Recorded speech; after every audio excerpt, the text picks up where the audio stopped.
아멘. 김동숙 전사님, 저 뒤에 저 프로젝트를 좀 켜주세요. 하나님의 말씀은 로마서 8장 12절에서부터 17절까지 말씀입니다. 로마서 8장 12절에서부터 17절까지 말씀. 하나님의 말씀 받들어 봉독할 때에 살아계신 하나님의 음성을 들으시기 바랍니다. 그러므로 형제들아, 우리가 빚진 자로 돼 육신에게 져서 육신대로 살 것이 아니니라. 너희가 육신대로 살면 반드시 죽을 것이로되 영으로서 몸의 행실을 죽이면 살리니 무릇 하나님의 영으로 인도함을 받는 사람은 곧 하나님의 아들이라. 너희는 다시 무서워하는 종의 영을 받지 아니하고 양자의 영을 받았으므로 우리가 아빠, 아버지라고 부르짖느니라.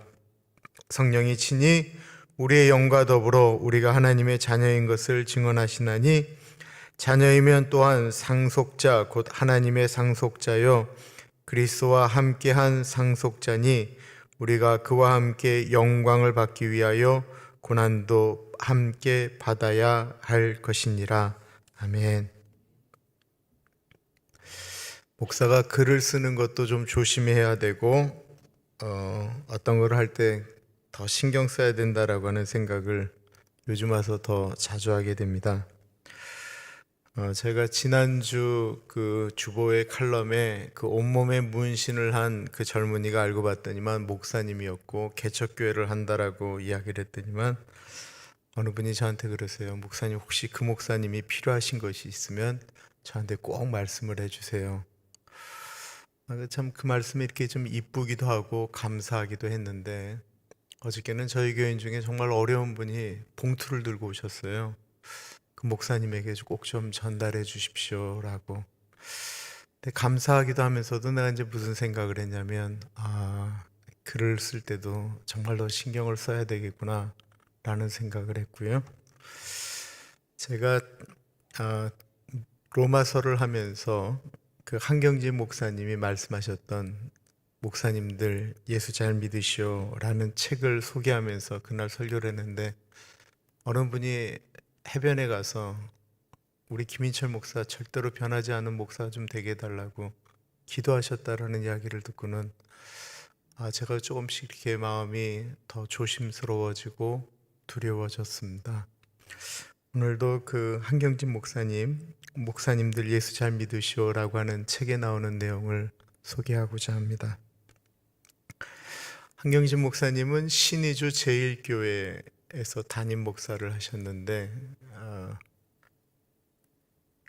그분의 책에 그 김복순이라고 하는 소녀를 그리워하는 대목이 나옵니다.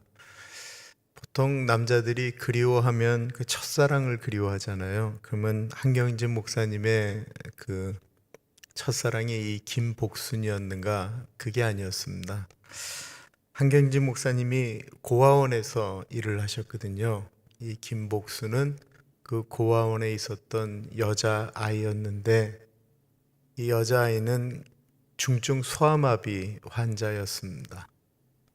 그러니까 고아인데다가 다리를 저으니까 늘 마음으로 더 이렇게 잘 아꼈던 것 같아요. 6.25 동란이 일어났습니다. 그런데 그 피난 오를 때 뭐 다른 것들도 다 챙기지 못했지만 제일 힘들었던 게 이 김복순이라는 아이를 두고 이남으로 내려온 게 가장 힘드셨다고 합니다. 그 마음이 너무 아파서 그 영락재단이라고 있거든요. 영락교회에서 지은 수많은 고아원이 있습니다. 그리고 보육시설이 있습니다. 그리고 고아원을 세우고 보육시설을 세울 때마다 이 김복순이라고 하는 그 여자아이의 이야기를 하였습니다. 이 목사님들 예수 잘 믿으시오 라고 하는 이 책은 그 한경진 목사님이 쓰신 책이 아니고 한경진 목사님을 기억하는 분들이 자신들의 이렇게 한 목사님하고 관련된 내용들을 이렇게 적은 것을 모아놓은 책인데 거기에 이 김복순이라고 하는 여자아이의 이름이 2번이나 언급되는 걸 보면 한경진 목사님이 얼마나 그 이야기를 많이 했겠습니까? 한경진 목사님이 이북하고 이렇게 관계가 좀 좋아진 다음에 이북에 있는 사람을 찾을 때 누구 찾았겠어요? 그 김복순이라고 하는 여자아이를 찾았어요. 그리고 50년이 넘었는데도 다행히 그 김복순 할머니가 살아계셨다라고 이야기를 합니다. 한 목사님이 그 김복순이라는 아이를 왜 더 생각했을까요? 고아였기 때문에 그렇습니다. 고아라고 하는 것은 참 아픈 것이죠. 고아는 기쁜 일도 슬픈 일도 같이 해줄 부모가 없다라고 하는 것을 의미하는 것입니다. 그런데 그 고아보다도 더 불행한 사람들이 있습니다. 그 사람들은 고아가 아니고 부모님이 있는데도 불구하고 자신에게 부모가 있다라고 하는 사실을 감사하지 못하고 살아가는 사람들이 고아보다 엄밀한 의미에서 더 불쌍한 사람들입니다. 부모에 대한 고마움은커녕 자신과 다른 사람을 비교하면서 왜 나는 저런 부모 밑에서 태어났을까? 왜 우리 집은 이렇게 가난할까? 라고 생각하면서 본인이 불행하다라고 생각하는 사람들은 고아가 얼마나 불쌍한 것인지를 모르기 때문에 그렇습니다. 예수 믿는 사람들에게도 이런 불행한 것이 있다고 한다면 하나님 아버지를 모셨는데도 불구하고 본인이 고아인 것처럼 살아가는 사람들입니다. 마치 하나님 없는 사람처럼 살아가는 사람, 그것이 행복하다라고 이야기하는데 영적으로는 하나님을 믿는 사람인데 하나님 아버지 없는 사람처럼 살아가는 그 사람들은 영적 고아와 같다라고 하는 것입니다. 12절 보겠습니다. 그러므로 형제들아 우리가 빚진 자로 돼 육신에게 져서 육신대로 살 것이 아니니라. 그러므로라는 말이 나온 것은 앞에 무슨 말이 있었다라는 것이죠. 앞에 무슨 말이 있었길래 우리가 빚진 자다라고 이야기하는 것일까요? 도대체 우리가 무슨 빚을 지었습니까? 카드 빚일까요? 우리가 하나님께 도대체 무슨 빚을 지었죠? 돈을 빌렸나요?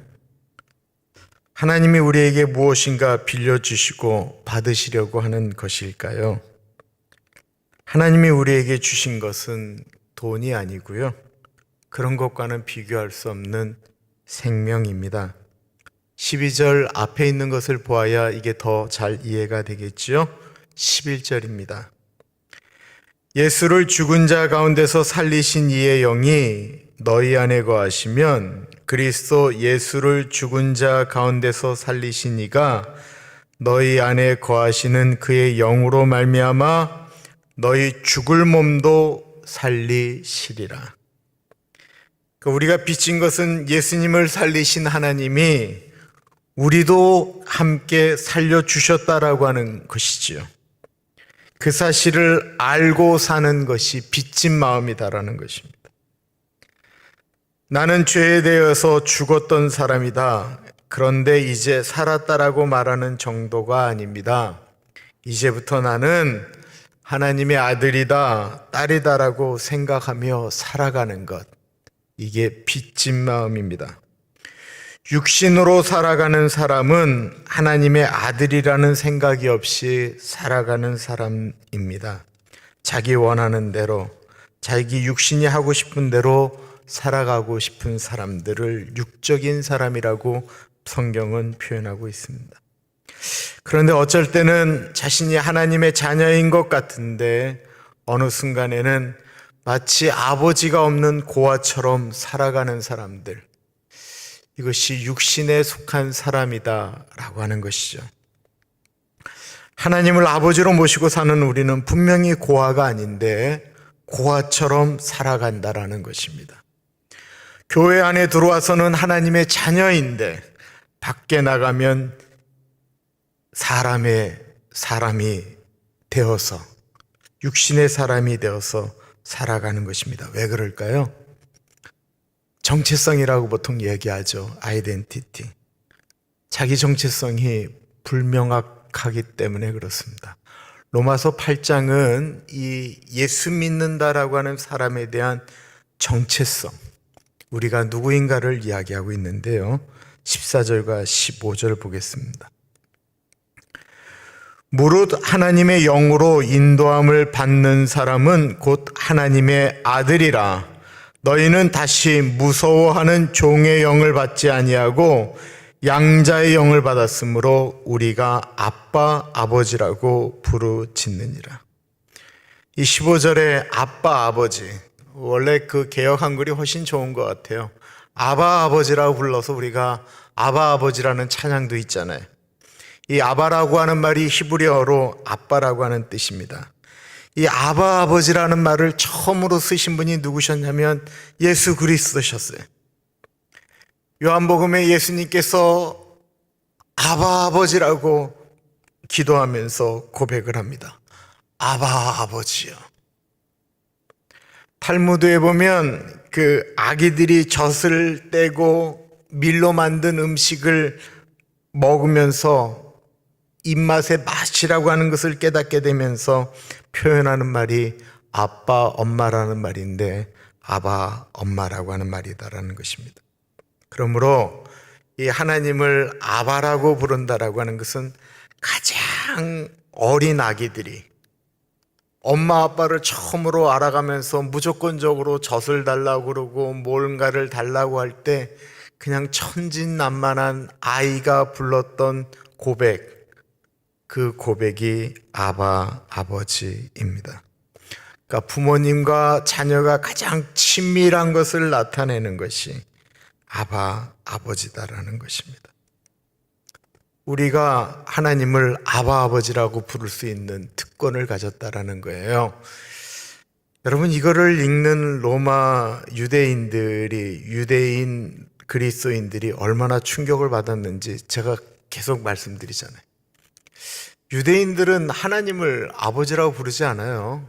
하나님이라는 이름이 얼마나 어렵고 힘든지 그 붓으로 이 성경을 이렇게 기록했던 사람들이 서기관이라고 하잖아요. 1.1획도 가감하면 안 되는 것, 그거를 쓸 때 하나님이라는 이름이 나오면 감히 그 하나님이라는 이름을 쓸 수가 없어서 목욕하고 하나님이라는 이름을 쓰는 거예요. 그리고 이 붓으로는 하나님이라는 이름을 쓴 붓이기 때문에 다른 걸 쓸 수가 없는 거예요. 그렇게 생각하는 유대인들에게 있어서 하나님 아버지는 우리의 아빠다라고 이야기하는 게 얼마나 충격적이었겠습니까? 아무나 하나님을 아버지라고 부를 수 있나요? 그럴 수 없다라는 것입니다. 이게 일반적인 사람들한테 하나님을 아바 아버지라고 불러보십시오라고 이야기한다고 해서 이 부를 수 있는 게 아닌 거예요. 우리가 하나님을 아버지라고 부를 수 있다라고 하는 것이 종교적으로 그런가 보다라고 생각할 수 없는, 이게 어마어마한 축복이다라는 것입니다. 예수님을 믿는 순간부터 하나님은 우리의 아버지가 되십니다. 요한복음 1장 12절 말씀, 영접하는 자 곧 그 이름을 믿는 자들에게는 하나님의 자녀가 되는 권세를 주셨다라고 했습니다. 누가복음에 보면 못된 아들 나오죠. 우리는 보통 그를 탕자라고 이야기합니다. 제멋대로 살고 싶어서 아버지의 품을 떠났습니다. 그냥 떠난 것이 아니고요, 아버지의 재산을 가지고 떠났습니다. 가서 카지노에 가서 놀고 포르쉐 타고 다니면서 흥청망청 돈을 썼습니다. 벌지는 않고 쓰기만 하면 어떻게 됩니까? 금방 돈이 없어지게 됩니다. 아무것도 남지가 않게 되었습니다. 춥고 배고프고 아프고 하니까 견디다 못해 아버지 생각하게 됩니다. 아버지께로 돌아오겠다라고 생각을 하게 됐습니다. 그런데 자기의 행실을 생각해 보니까 도저히 아버지를 아버지라 부를 자신이 없습니다. 그래서 아버지에게 가서 뭐라고 했죠? 저를 아들로 생각하지 마시고 이제는 종으로 생각해 주십시오. 저는 아버지의 아들이라 불릴 자신이 없습니다.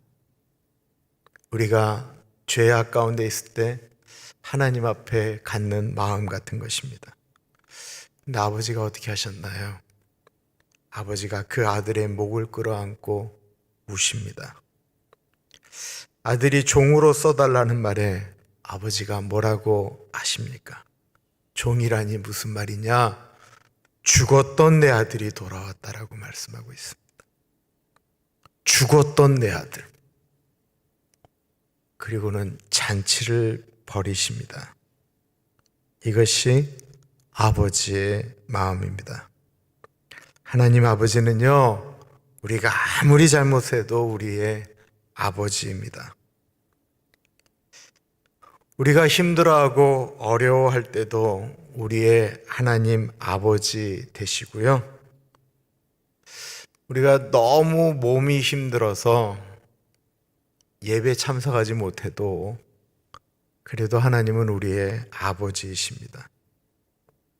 우리가 건강하게 주님의 일을 할 때도 우리의 아버지이시고요. 우리가 시험에 들어서 혹은 몸이 약해져서 혹은 늙어서 아무것도 못할 때도 우리의 아버지이십니다. 우리가 은밀한 곳에서 하나님께 기도할 때도 우리의 아버지이시고요. 우리가 하나님이 원치 않는 곳에서 나쁜 일을 할 때도 하나님은 우리의 아버지이십니다. 그 아버지는 우리가 하나님 아버지에게 어떻게 할 때 가장 행복해 하실까요? 하나님 아버지의 이름을 부를 때 가장 행복해 하신다라는 것입니다. 하나님으로 하나님 되게 하라. 이게 예수전도단에서 훈련받을 때 많이 했던 얘기들인데, 하나님으로 하나님 되게 하는 것. 우리의 하나님으로 우리의 아버지 되게 하라. 우리 다 하나님을 하나님이라고 인정하죠. 우리가 하나님을 아버지라고 인정을 해요. 예수 믿는 사람들 중에 하나님을 하나님으로 생각하지 않는 분들은 없어요. 그러나 하나님으로 하나님 되게 하는 건 하나님에게 우리가 기도하고 하나님께 매달리고 나아가는 것이 하나님으로 하나님 되게 하는 거예요.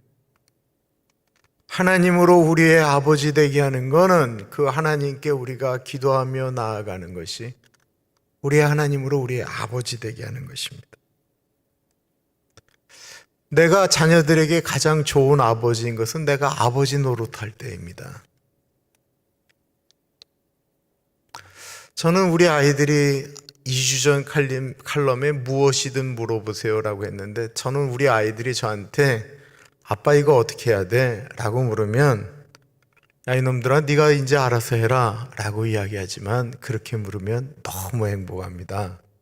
왜냐하면 나를 아버지로 인정하는 것 같아서 그렇습니다.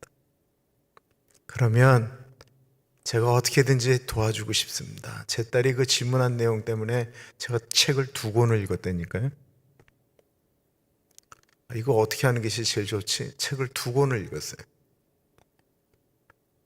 뭐든지 이렇게 해주고 싶은 게 아비의 마음입니다. 마찬가지로 하나님 아버지도 우리가 하나님 아버지를 아버지 되게 할 때 기뻐하신다라는 것입니다. 아버지는 자녀들이 갔다 오면 오늘 어땠니라고 궁금해 하잖아요. 누구를 만나는지도 궁금해 하고 어떻게 지내는지도 궁금해 하잖아요. 자녀들이 아버지가 그 뭐 알아서 뭐 하시게요 라고 얘기하면 섭섭하잖아요. 하나님이 똑같으시다라는 것입니다. 하나님 아버지에 대해서 우리가 인격적이다라고 표현을 합니다. 인격적인 하나님 아버지는 우리가 하나님 아버지를 아버지로 대할 때 행복해 하시고요, 하나님을 멀리 할 때 섭섭해 하시는 것입니다. 하나님 아버지로 아버지 되게 하는 건 우리가 기도할 때 하나님 아버지가 들으시는 줄 믿고 기도하는 것입니다. 우리가 어떤 일, 큰 일이건 작은 일이건 하나님 아버지께 의논하는 것입니다. 아버지께 의논하며 나아가는 것, 그것은 하나님 아버지께 이 일에 간섭해 달라고 의탁하는 것입니다. 하나님은 우리가 오늘 본문에 있는 말씀처럼 종으로 사는 것을 원치 않습니다. 하나님은 친구와 같은 관계를 원하는 것입니다. 요한복음 15장 15절, 이제부터는 너희를 종이라 하지 아니하리니 종은 주인이 하는 것을 알지 못함이라. 너희를 친구라 하였노니 내가 내 아버지께 들은 것을 다 너희에게 알게 하였음이라. 하나님 아버지는 우리가 친구 같기를 원하시지 종처럼 우리가 늘 하나님께 두려워하며 나아가는 것을 원치 않으신다라는 것입니다. 오늘 본문에 보면 친아들이라고 이야기하지 않고요, 양자라고 했습니다. 양자라고 하는 것은 데려다가 호적에 올린 사람을 이야기하는 것이죠. 우리가 왜 하나님의 사람인데도 죄를 짓는 줄 아세요?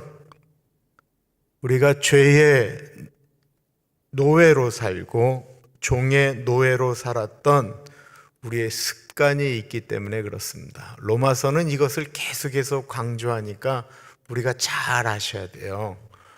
로마서 7장에 사도 바울이 이런 고백을 하잖아요. 내가 원하는 바 선은 행치 아니하고 원치 않은 바 악을 행한다라는 거예요. 내 안에 선을 행하려고 하는 마음과 악을 행하려는 마음이 싸운다라는 거예요. 그런데 그 싸움 가운데 본인이 질 때가 너무 많아요.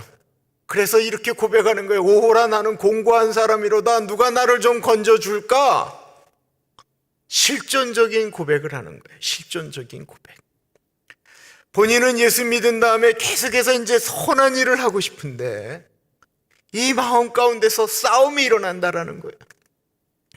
자기가 그렇게 힘들고 어려울 때 자기를 붙잡아서 그 예루살렘 교회에다가 데려다 주고 사람들한테 바울이 진짜로 바뀌었습니다, 변했습니다 라고 얘기하는 바나바하고 싸우는 자기 자신을 보면서 내가 이 정도밖에 안 되나 고통한다라는 거예요.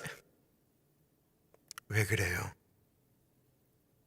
우리가 하나님의 자녀가 되기 전에 원수 마귀의 진노의 자녀로 살았기 때문에 그렇다라는 거예요. 그럼 우리 안에 그 속성이 그대로 남아있다라는 거예요. 양자가 되기 전의 속성이 우리 안에 계속 남아있어요.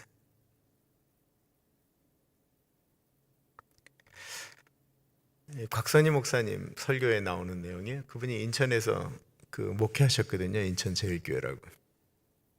근데 그 교회 장로님 한 분이 비즈니스를 굉장히 크게 하시는 분인데 자식이 없어서 고아원에서 아이 하나를 이렇게 데려다가 양자로 삼았어요.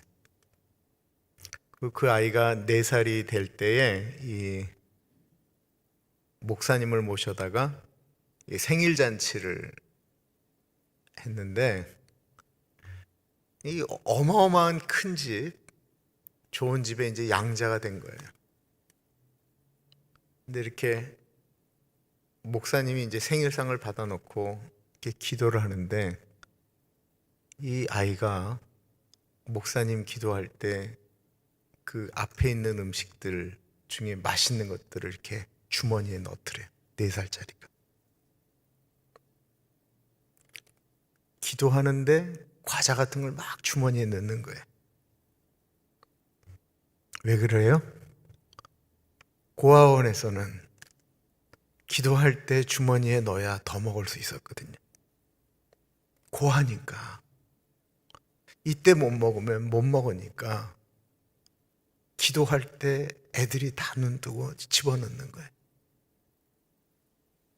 이제는 그럴 필요가 없는데 그 장로님이 우신대라는 거예요.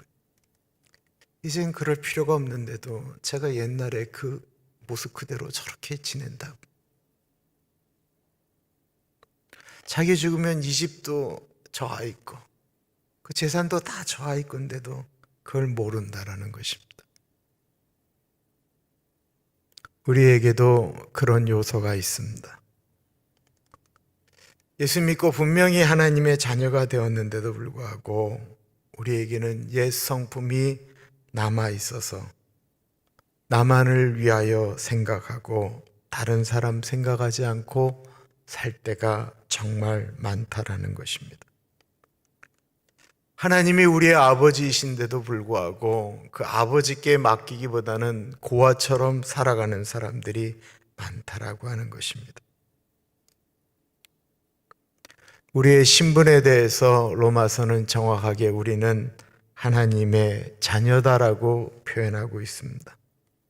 더 이상 죄에 묶여 있는 고아가 아닙니다. 문제는 그렇다고 한다면 하나님을 소유한 우리들의 삶은 모든 것들이 다 이제부터는 하나님이 이 세상의 주인이시니까 꽃길을 가는 것일까요? 하나님이 우리를 불러주셔서 하나님의 자녀가 되었으면 우리가 바라는 것은 하나님 안 믿는 사람보다 잘 살고 무병장수하는 것, 하나님이 우리에게 원하셨던 것이 그것일까요?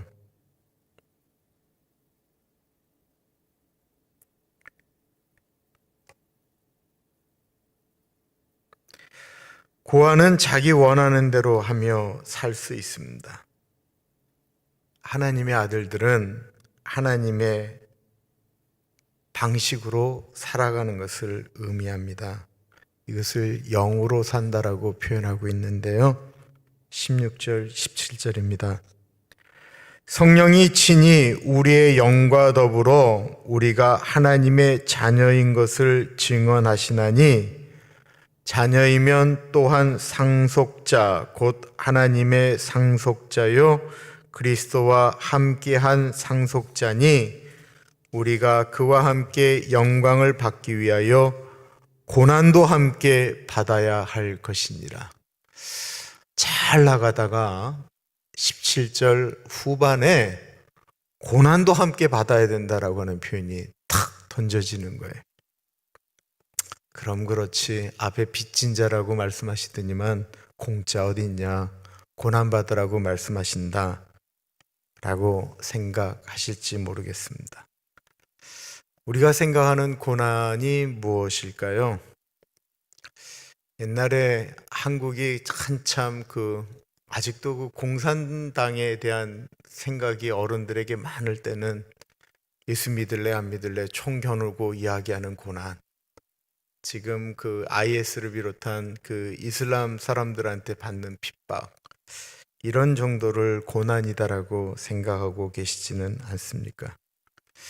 그것일 수도 있지만 우리가 살고 있는 이 미국에서는 우리에게는 아니지 않나요? 그렇다고 한다면 우리에게 고난은 무엇일까요? 우리가 생각하는 그 사람하고 사는 게 고난일까요? 아니다라는 거예요. 계속해서 우리에게 주신 하나님의 사랑은 예수 그리스도의 십자가였지요. 그럼 우리 보고 우리도 이제 십자가 지고 살라라는 것일까요? 물론 그렇게도 생각할 수 있습니다. 그러나 그것보다는요, 예수님이 이 세상에 오셔서 아까 정체성에 대해서 말씀드렸는데 예수님은 이 땅에 오셨을 때 왜 오셨는지 그 뜻을 정확히 알고 계셨습니다. 그리고 그 목적을 가지고 사셨습니다. 그 목적대로 사실 때 어쩔 때는 행복하기도 하셨고요, 어쩔 때는 어렵기도 하셨습니다. 그 목적대로 살아가는 것이 어쩔 때는 너무 힘들어서 하나님께 이렇게 기도한 적이 있습니다. 할 수 있거든 이 잔을 내게서 옮겨 주십시오. 그 목적대로 살아가려고 하는데 본인의 육신의 삶의 모습으로는 너무 견디기가 어려운 것입니다. 그래서 어쩔 때는 하나님께, 하나님, 이건 내가 좀 앉으면 안 되겠습니까? 라고 기도하셨습니다. 예수님의 고난은 본인이 원하시지는 않으셨지만 하나님의 아들이셨기 때문에 순종하는 것이었습니다. 로마서 8장에 나오는 고난도 마찬가지입니다. 하나님의 아들과 딸로 살아가는 방식이 육신의 방식과 충돌할 때에 나는 하나님의 아들이다, 딸이다라고 하는 의식을 가지고 살아가게 되면 불편한 일이 생기게 됩니다. 그게 바로 고난받는 것입니다. 내 원하는 대로 살아가는 사람이 받는 고난은 이 고난하고 아무 상관이 없어요. 자기가 잘못하고 자기가 잘못 선택한 다음에 왜 하나님께 왜 나에게 이런 고난을 주십니까? 라고 이야기를 합니까? 그거 말고요. 하나님의 아들과 딸로 살게 되면 이 세상의 방식, 육신의 방식과 충돌하기 때문에 느껴지는 고난이 있다라는 거예요. 그 고난은 앞에 뭐라고 이야기하냐면 우리가 그와 함께 영광을 받기 위하여, 이거 영광의 고난이라는 거예요. 그래서 영광의 십자가라고 하는 표현이 여기서 나오는 거예요. 아까 우리가 처음에 불렀던 찬송 십자가 군병되어서라고 하는 찬양의 가사를 가만히 보시면 십자가 군병이기 때문에 갖는 일들을 이야기하는 거예요. 전투하는 삶이에요. 그런데 그것이 육신의 삶에서는 원하지 않기 때문에 고난이다라는 거예요. 하나님의 아들답게 딸답게 살아가는 것이 내 육신의 생각과 이 세상의 생각과 충돌하기 때문에 나에게는 고난일지 모르겠지만 하나님 아버지께는 영광이다라는 것입니다. 좀 더 나아가게 되면요, 하나님의 방식으로 살아가는 사람들, 나에겐 고난처럼 느껴질지 모르겠지만 사람들 눈에 되게 멋지게 보이는 거 아세요? 저 사람 참 멋지게 산다라는 이야기를 듣는 것이 이 하나님의 아들과 딸로 살아가는 방식으로 살아가게 되면요, 멋지다라는 이야기 듣습니다. 돈을 마음껏 쓰고 잘 살고 그러면 사람들이 부러워하지만 그것이 영향력일 수는 없습니다.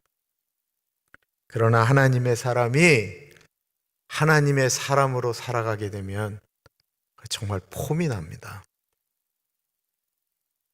그 폼이 고난이라고 한다면 고난의 폼을 잡고 살아가는 것입니다. 물론 이것이 오늘날에 해당하는 것이죠. 로마서를 읽을 때의 사람들의 그 고난의 개념은 지금보다도 월등하게 심했습니다. 그때도 그럼에도 불구하고 그때 그 고난의 길을 갔던 분들의 모습을 우리가 참 멋지게 보고 있잖아요.